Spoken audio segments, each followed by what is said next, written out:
by the very nature of being the kind of person who's principled enough to risk his own personal situation in life, if you have principles that strong, you're going to be disliked by some people. You're never going to have a person who is principled enough to take risk to his public detriment for the good of what he believes in, who's liked by everybody. That's a logic fail, right? Because he has principles which are hard lines, and people exist across the entire spectrum. So there's going to be people who exist outside of those lines. That's what I liked about Trump. He's not perfect, of course not, but he says what he means what he says. I actually disagree with him on many things.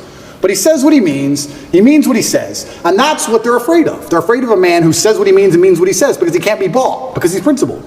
He can't be bought. Even now, if they were to come to me with $100 million and say, we'll sponsor you with this company, it's $100 million, you just have to shut up, I'd say, no, I don't want your money.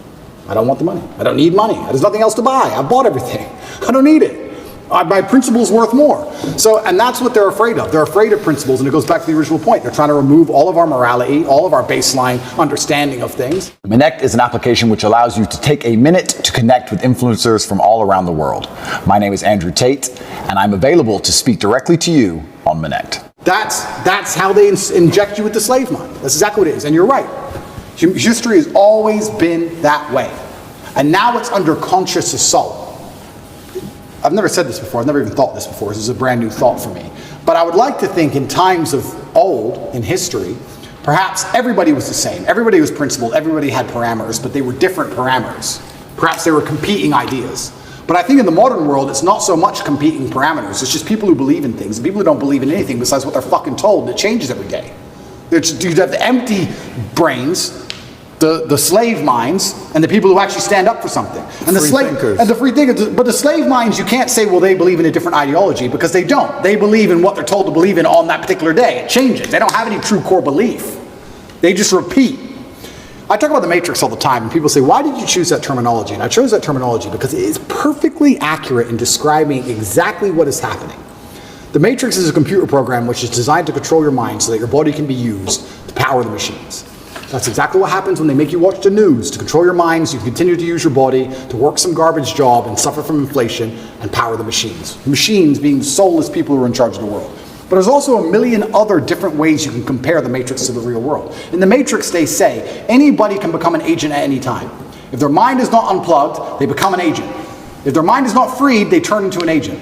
You can see that in real life. Mention COVID to an NPC.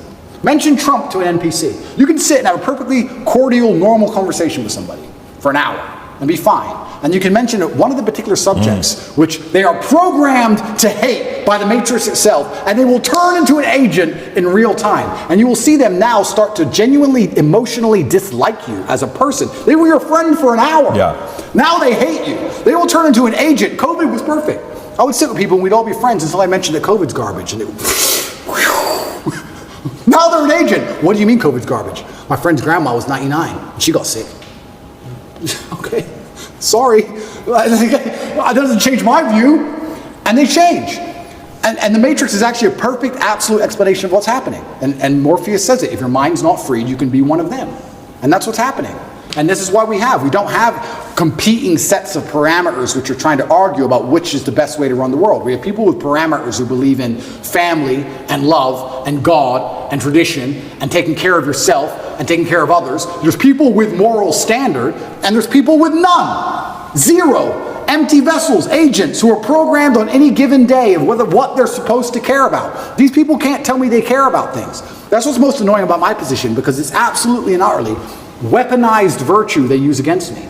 The people who hate me because, one, I truly believe, and I know this is arrogant to say, but I feel like I have to say it. There's definitely a massive jealousy implement.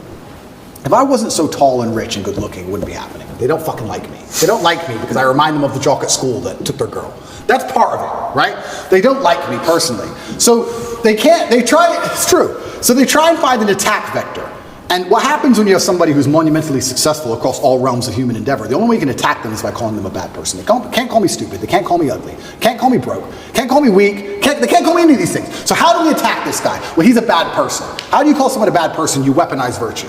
None of the people, who are pretending to give a shit about women and that I'm bad to protect women have any interest in protecting women. None of these people think I better become physically strong to protect women. None of them even believe in protecting a woman in a physical scenario. None of them even believe in protecting their family. None of them donate to any charities that involve women, nothing. They're just taking the virtue and weaponizing it and attacking me with it. Me as a person who donates $25 million a year to charity to feed both male and female children. Me as a person who believes I have a responsibility to be physically capable so that any woman I'm walking down the street with is safe. I do more for women than any of these clowns would ever do. But they're just weaponizing virtue and attacking me with it. It's not even genuine virtue. That's what's so upsetting about it. These people, the matrix-minded people, have so few parameters and so few virtue. Whenever there's virtue inside of them, it's only so they can take it, weaponize it, and fire it at you. They don't give a shit about any of the issues they talk about. They don't care about race. They don't care about women. They don't care about gays. None of it. They take it, they put it in a bullet, and they shoot it at the people they don't like. It's all fake. All of it. When you were talking about this, I wrote all these things down that we're talking about. Principled virtues, God, parents, true believers, fighters, traditions. These people they fear, right? All these people they fear. And these guys are slowly but surely starting to stand up. The scene we're talking about with Shia LaBeouf, he says, what we're doing here is a righteous act. Here's a Bible verse I think about sometimes, many times. This is his words. It goes, and I heard the voice of the Lord saying, whom shall I send? And who will go for us? And he began crying and said, here I am, send me. Brad Pitt turns around and says, Book of Isaiah chapter 6. For me, in business, I asked this question the other day. I'm so curious to get your thoughts on this.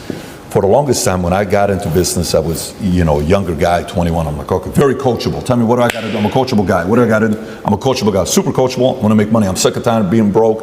My dad's at the 99 cents. Too many heart attacks. I want to get out of this. Yep. So I'm like, hey, Patrick, basic stuff. When you're doing business and you're talking to rich people, I'm Morgan Stanley Dean Witter. Never talk religion. Never talk politics. Never talk sex. Just don't talk about those three things. I said, okay, guess what? Never talk politics, never talk religion, never talk sex. No problem. We're going to business. So what do you think about the political climate today, Patrick, David? Yeah. Oh, what do you think? Yeah. Well, I think this is, but what do you think, Patrick? I don't know, quite frankly, I think I'm trying to figure it out for myself right now, but we'll see what's going to happen, whatever way you're deflecting and you kind of go on your phone. Hey, what do you think about God? What is your opinion on Islam or Muslim? Yeah. Well, for me, you deflect that. Eventually you're sitting there, you're like, the people that I know at that level want to talk about those three topics. Yep. Now, sex is maybe off camera and they're kind of having fun with it, but they want to talk about politics and religion. Yep. So we, for the longest time, have been silenced, and now the ESG community, all this time they've told us to stay quiet, and they're saying what? They're talking politics, they're talking religion, and they're talking sex. Sex the way through LGBTQ, what's wrong with that? What's wrong with it? It's normal, it's normal, it's normal. No, it's not normal. Well, listen, you guys shouldn't talk about politics and sex and religion. Shouldn't be doing that.